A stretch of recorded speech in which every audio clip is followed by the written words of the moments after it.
كلشي كيقلب على طريقات الحفظ وكيفاش تراجع الامتحان، والاغلبيه ناسي شي حوايج اللي هما ضروريين وخاص الواحد يعرفهم. اللي في هذا الفيديو غادي نقولهم باش ماشي حتى الامتحان وتبقى تندم في راسك وشحال من حاجه. وحتى انا براسي عندي شروحات بزاف في القناه على الدراسه وكيفاش تراجع الامتحان، ولكن هذا الفيديو كان خاصني نديرو ضروري باش تكون عارف كلشي وتمشي للامتحان مرتاح البال.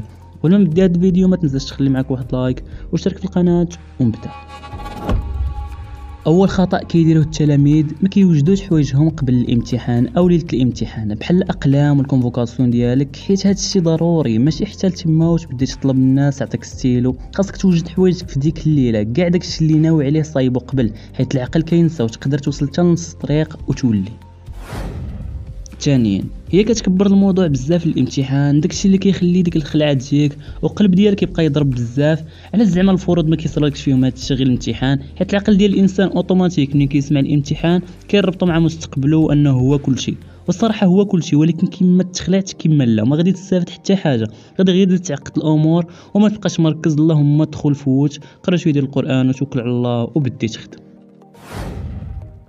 ثالثا منين تكون تخدم الامتحان ولا شي سؤال جاك صعيب ما تبقاش حاصل فيه، حيت غادي تضيع بزاف د الوقت، وداك الوقت اللي ضيعته وانت تفكر وكرك خدمت السؤال اللي موراه. خلي داك السؤال اللي ما عارفوش حتى التالي وخدمه وما تشكش في الاجوبه ديالك. والا شفت شي واحد دير الجواب ماشي بحالك ماشي تمشي تمحيه ولا دير بحاله، وراه يقدر يكون هو عنده الخطا وانت عندك صحيح وضيعت عليك النقاط. رابعا ورقتك خاصها تكون منظمه مزيان وخطك خاصو يكون واضح باش حتى المصحح يتعامل معاك، حيت واخا تعمل الورقه كامله ويكون داك الشيء مرون راه المصحح غادي يعجز يشوف لك حتى في ورقتك. ماشي بحال انت عاطي الورقه ديالك نقيه كل حاجه بلاصتها وداك الشيء كامل منظم، غادي تسهل حتى على المصحح. وهذا الشيء ضروري تعرفه، حيت كاين شي مصححين يشوفوا الورقه مرونه يصحح غير داك الشيء اللي عجبو. داك الشيء علاش نظم ورقتك وبين خطك مزيان.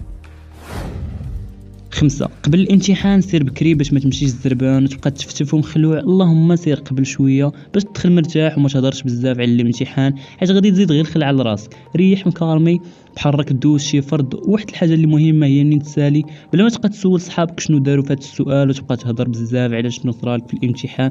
غير تسالي سير ديريكت للدار ولا شوف شي صاحبك ولا صاحبتك سيري معاها، حيت الا بقيت تسول وكان عندك شي جواب خطا غادي غير تزيد تشك في راسك وما تكونش مزيان. اللهم حتى تجي النتيجه وتشوفها في ماصه.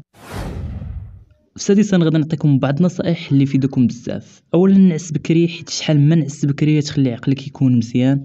ثانيا نشرب الماء في الصباح منين تكون غادي تفوت الامتحان، وما تاكلش بزاف، كل غير شي حاجه اللي تكون خفيفه، ولبس شي لباس اللي تكون مرتاح فيه ويكون مفضفض، ما تكونش حاجه اللي مزير.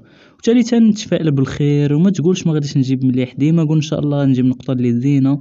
ونتمنى يا ربي لكم النجاح كاملين واحد بواحد وتفرحوا والديكم. المهم كان هذا هو الفيديو، ما تنساش تخلي معكم واحد لايك واشتركوا في القناه. الى فيديو اخر ان شاء الله.